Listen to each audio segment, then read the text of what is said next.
Hello microbiologists, I am Heidi Hissrich. Welcome back for the second part of superbugs. Today we're going to be making broth. If you have not already made your plates, look at the video description down below because you definitely need to make your plates first. But the second step is to make broth, and I'm going to walk you through that. Okay, the first step whenever we're working with culturing is always to spray down the area. I like to use 10% bleach, but you can use alcohol instead. We need to clean the area fully though so we don't contaminate our cultures. Okay, now that I wiped down my area, I got out the materials that I'm going to need for this lab, so we'll go through those. You can have a hot water bath set to 37 degrees, or you can use an incubator. Honestly, even if you leave it sitting at room temperature, you're probably going to get bacteria. But you can see I have my hot water bath going. I have both of my slants, so these should have come with your antibiotics from Carolina. So that's our source of E. coli to begin with. So here we can see I have E. coli 1 and E. coli 2, and we're going to be culturing these. I like to have students work in teams, 4 teams, and each team is going to do a bottle of E. coli 1 and a bottle of E. coli 2. So that brings us to our broth. The broth needs to be clear when we begin. If there's any cloudiness in the broth, it means it's contaminated. I like to label my bottles on the white label, but I also usually put a label on the top because sometimes, especially if these are in a water bath, that white label is going to come off because of the moisture. So I date them. I do this 2 to 3 days after pouring the plates. This is my E. coli 1 bottle, and this is my E. coli 2 bottle. You're also going to need 2 inoculating loops and a waste bag for when you're done to put them in, and you're going to need to wear gloves and safety glasses. So first, I'm going to open my first inoculating loop. I'm going to make sure I have my E. coli 1 bottle ready to go, and I'm going to get my E. coli strain 1 slant. You want to avoid laying down any of the lids while you're doing this to keep them from contaminating the table. So be ready with your loop and your slant at the same time. You got to use both hands. Look and see that you have bacteria growing on the surface of your slant. The purpose of solid agarose is to grow individual colonies of bacteria. But now we're transferring it to a broth, and the purpose of the broth is to grow large amounts of bacteria, crap tons of bacteria. So when you're just trying to grow a whole bunch, you grow it in a broth. I'm going to be very careful not to touch the end of the loop to the sides of the container. You're supposed to flame the sides, but I don't have a Bunsen burner, so I'm just going to avoid the sides. You get the tiniest possible amount on your loop, and then immediately screw the lid back on. You just get the tiniest amount on your loop, and all teams in the class will have to share those 2 tubes of E. coli unless your teacher has prepped some individual plates for you. But I usually just have my team share that E. coli 1, take turns going to the center to get a little sample of it. We have the E. coli 1 on our loop. We really only need 1 cell, but you probably are going to get hundreds of cells. Then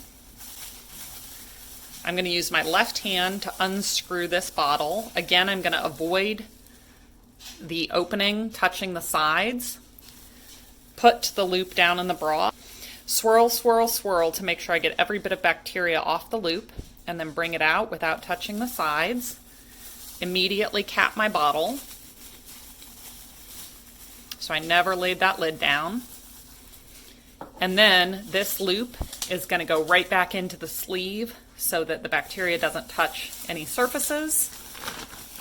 I take the loop in the sleeve, put it right in the waste bag, and then I'm going to repeat the same process using a new loop with my E. coli 2.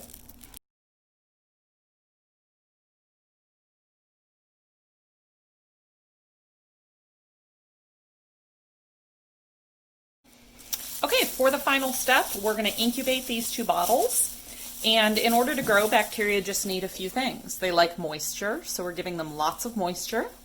They like food, and the Loria broth is full of things that bacteria can eat. They like to be warm. E. coli like to be at 37 degrees Celsius, which is about 98 degrees Fahrenheit or body temperature. Because they are pathogenic, they like to grow inside the human body. So if you want to get growth in 24 hours, you're going to put them in an incubator. I don't have an incubator, so I'm using the water bath instead. But even if you don't have an incubator or a water bath, or maybe you want to wait longer to get your growth, like you're doing this on a Friday, just leave them sitting out at room temperature and they'll grow just fine.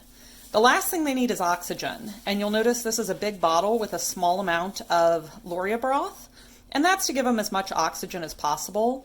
But if you want to increase it even more, you can use a shaking water bath. Totally not necessary, but kind of fun. Or periodically you can shake the bottles, but even if you don't do that, they'll be fine because there's lots of oxygen in the bottle. And I decided to do this kind of like a cooking show. I did this yesterday, and then I did it again today. So this is my E. coli one from yesterday. And you'll notice when you compare the two, it's very cloudy. That means I have E. coli. If I open it, it's going to be stinky. And that's my second sign that I have E. coli, but the cloudiness tells me that I got it. Here's my E. coli 2. Again, it's easy to tell which one has incubated and which one has not. And once you have your broth, if you don't use it immediately, so say that I wasn't quite ready to streak my confirmation plates, but this was cloudy, you want to put it in the fridge to suspend the growth, and that'll keep the bacteria alive, but keep them from reproducing too much.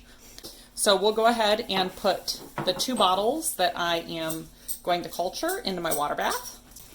You'll notice there's not much water in there. It just has to be level with the Loria broth or slightly higher.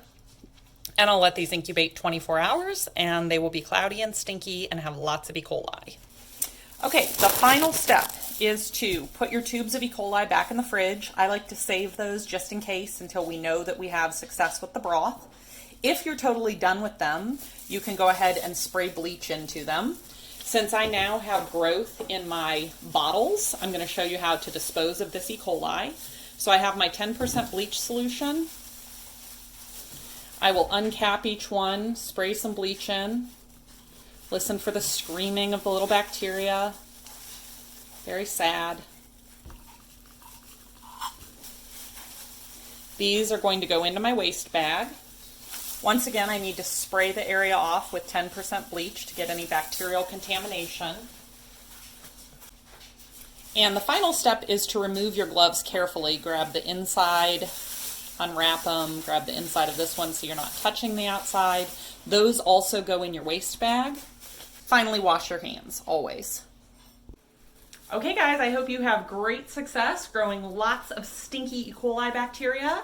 And once you have your broths ready to go, check out the link down below to the video on how to streak your confirmation plates. Have a good one. Thanks for watching.